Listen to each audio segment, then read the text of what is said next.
¿Sabes cuántos millones de dólares te ha costado a ti y a todos los ecuatorianos la corrupción en Petroecuador?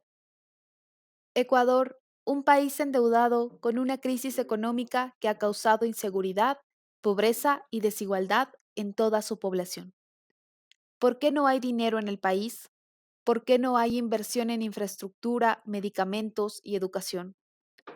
No existe inversión porque el dinero se lo llevan autoridades corruptas que desvían los fondos que genera el país a sus propios bolsillos. Además de la mala gestión de proyectos, toman el poder para servirse a sí mismos, mas no para servir a los demás. Tal es el caso de Petroecuador, empresa pública encargada a la exploración, producción, refinería y comercio de hidrocarburos en Ecuador. Gran parte de los fondos han sido saqueados por altos funcionarios de la estatal petrolera. Sobornos, sobreprecios en contratos y malas gestiones afectaron a la economía y los recursos públicos. Para darse una idea de la importancia de Petroecuador, es el responsable de la producción del producto que ha generado más ingresos en el país durante las últimas 5 décadas, el petróleo. Exploraremos quiénes son los responsables de la corrupción petrolera, las causas y consecuencias que ha provocado en el país. La corrupción ha drenado al Ecuador. En el año 2016 salió a la luz el caso Capaya, centrado en Carlos Pareja Yanuseli, ex alto funcionario del gobierno. Es un claro ejemplo de la corrupción en Petroecuador. Yanuseli fue condenado por múltiples delitos, incluyendo sobornos, delincuencia organizada y peculado, relacionados con la asignación de contratos y el manejo financiero de la estatal petrolera. Este caso reveló una red de corrupción que involucraba a funcionarios petroleros y contratistas. Además, sentó un precedente en la lucha contra la corrupción en Ecuador. Durante los 10 años del correísmo y también durante el periodo de Lenín Moreno, la estatal Petroecuador manejó la astronómica cifra de 143.569 millones en contratos de venta de crudo y derivados de compra de combustibles para consumo interno. Esta cantidad representa más del doble de la actual deuda externa del Ecuador y es incluso mayor que el PIB del país. La corrupción en Petroecuador no se limitó a las fronteras nacionales. Investigaciones internacionales en Estados Unidos, Brasil, México y Ecuador revelaron una red de sobornos que involucraba a grandes empresas petroleras como Vitol y Gumbor, así como a altos funcionarios ecuatorianos, incluyendo Jorge Glass Espinel, ex vicepresidente del país. Estas investigaciones llevaron a condenas y acuerdos de pago millonarios por parte de las empresas involucradas, como Vitol, que pagó 135 millones de dólares al Departamento de Justicia de Estados Unidos por violar la ley de prácticas corruptas en el extranjero. Sin embargo, también dejaron en evidencia la magnitud del problema y la falta de control en Petroecuador. El caso Petroecuador surge a raíz de una investigación publicada por el Consorcio Internacional de Periodistas de Investigación en abril de 2016 sobre los denominados Panama Papers. No se trata de un solo caso, sino de una red de corrupción que involucra múltiples investigaciones, procesos judiciales y acusaciones a diferentes personas. A lo largo de la red de corrupción se han encontrado casos emblemáticos como el caso Capaya, centrado en Carlos Pareja Yanuseli, ex alto funcionario del gobierno correísta, es un ejemplo emblemático de la corrupción en Petroecuador.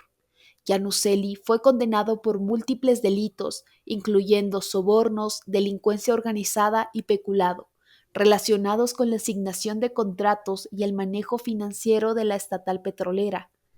Este caso reveló una red de corrupción que involucraba a funcionarios petroleros y contratistas. Además, sentó un precedente en la lucha contra la corrupción en Ecuador. Yanuseli recibió sobornos de contratistas a cambio de contratos favorables y utilizó su posición para enriquecerse ilícitamente.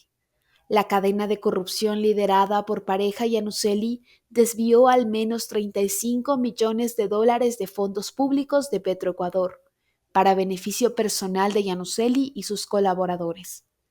Otros implicados, como Alex Bravo, también recibieron sentencias por los mismos motivos. En total, 18 personas fueron condenadas en este caso, funcionarios petroleros y contratistas. En septiembre de 2020, la Fiscalía del Distrito Este de Nueva York formuló cargos contra Javier Aguilar, exgerente de Vitol, por presuntos sobornos a funcionarios de Petroecuador. Se descubrió que Vitol también pagó sobornos en Brasil y México durante 15 años. Estas investigaciones llevaron a condenas y acuerdos de pagos millonarios por parte de las empresas involucradas, como Vitol, que pagó 135 millones de dólares al Departamento de Justicia de Estados Unidos por violar la ley de prácticas corruptas en el extranjero. Sin embargo, también dejaron en evidencia la magnitud del problema y la falta de control en Petroecuador. Durante el gobierno de Rafael Correa se implementaron cambios en la política hidrocarburífera para eliminar intermediarios y establecer acuerdos directos de gobierno a gobierno, especialmente con China. Sin embargo, estas medidas resultaron en un escándalo que habría dejado al país con pérdidas económicas enormes.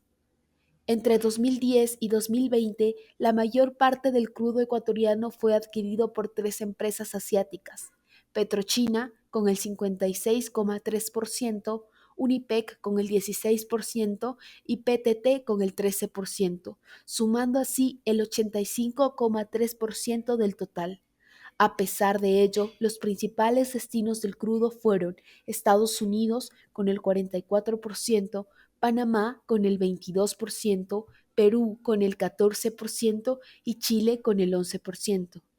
Durante el primer semestre de 2021, Panamá fue el mayor receptor con el 46%, seguido por la costa oeste de Estados Unidos con el 24%, el Lejano Oriente con el 14%, Chile el 8%, Perú 2% y otros con el 6%.